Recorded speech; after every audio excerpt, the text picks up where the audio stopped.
semuanya. Pada video pembelajaran bagian 2 ini, kita akan membahas materi mengenai hubungan dua himpunan dan himpunan kuasa. Simak videonya baik-baik ya, dan selamat menyaksikan. Baik, kita akan melanjutkan pembahasan kita mengenai himpunan.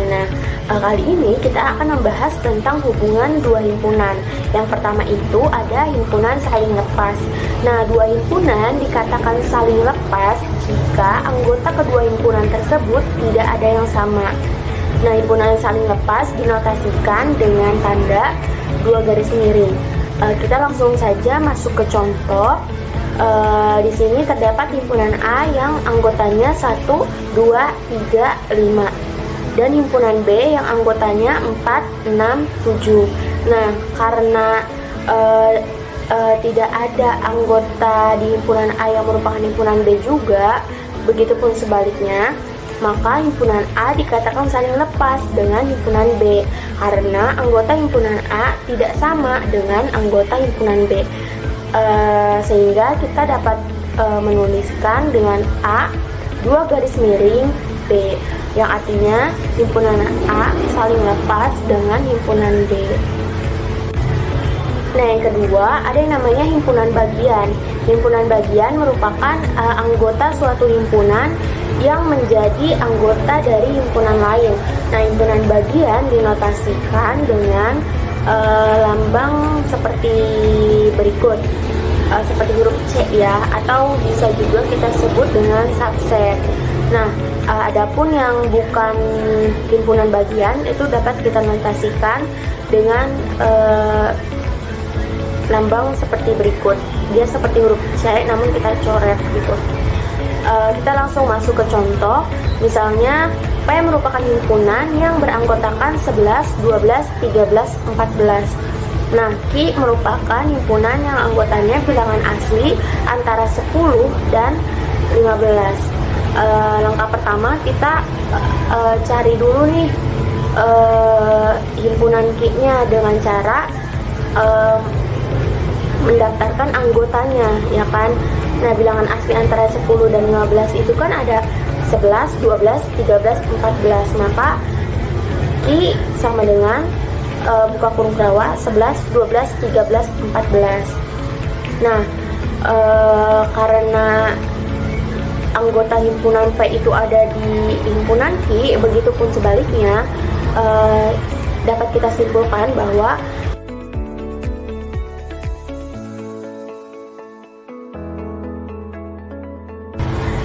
banyaknya anggota himpunan bagian dapat kita rumuskan dengan N kapital sama dengan 2 pangkat N, di mana N kapital ini berarti banyaknya anggota himpunan bagian. Nah, N yang kecil ini merupakan jumlah anggota suatu himpunan atau kita sebut kardinalitas.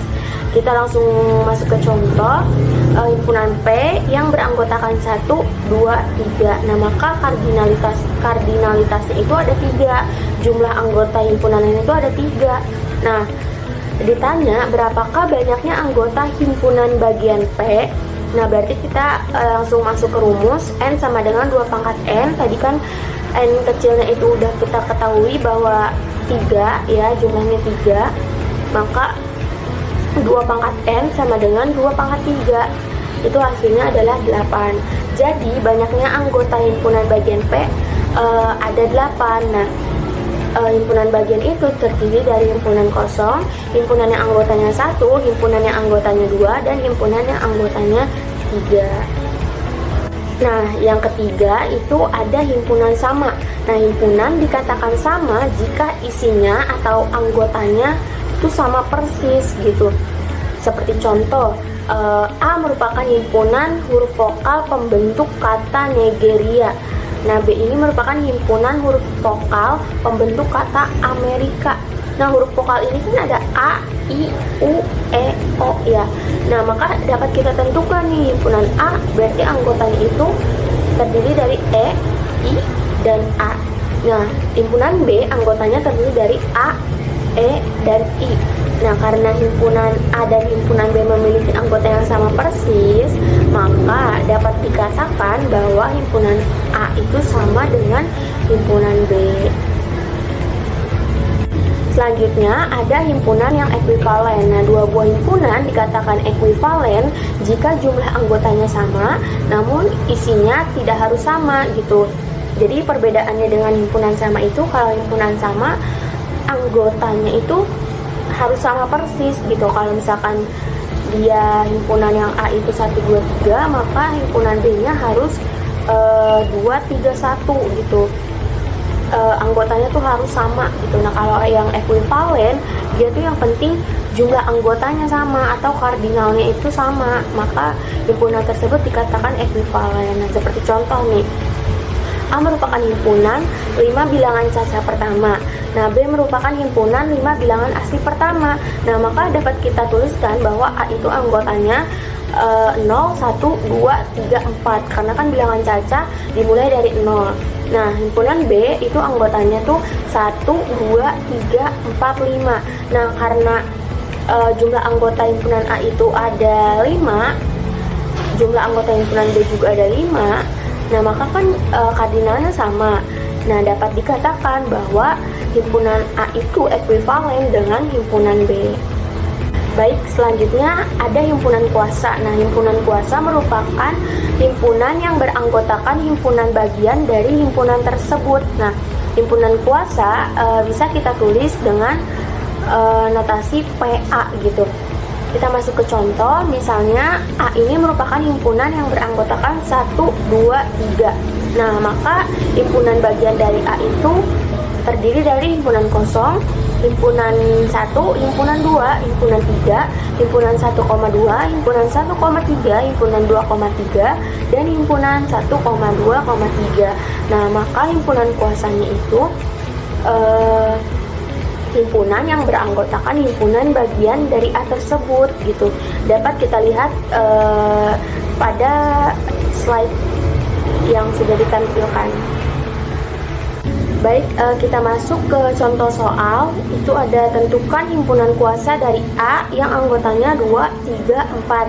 Nah, penyelesaiannya itu yang pertama kita tentukan himpunan bagian dari A. Nah, himpunan bagian dari A itu kan terdiri dari himpunan kosong, himpunan 2, himpunan 3, himpunan 4, himpunan 2,3, himpunan 2,4, himpunan 3,4, himpunan 2,3,4. Nah, maka dapat kita tentukan himpunan kuasanya itu berarti PA sama dengan himpunan yang beranggotakan himpunan bagian yang sudah kita tentukan tadi. Nah, contoh yang kedua itu tentukan himpunan kuasa dari A yang anggotanya 7,8. Nah, untuk langkah pertama kita tentukan dulu himpunan bagian A-nya. Itu kan terdiri dari himpunan kosong, himpunan 7, himpunan 8, dan himpunan 7,8. Nah, maka PA-nya itu atau himpunan kuasanya itu adalah himpunan yang anggotanya himpunan bagian yang sudah kita tentukan tadi. Nah, gimana nih teman-teman? Setelah melihat video pembelajaran tadi, apakah sekarang kalian sudah paham mengenai hubungan dua himpunan? Jika belum, kalian bisa menonton ulang video pembelajaran tadi ya.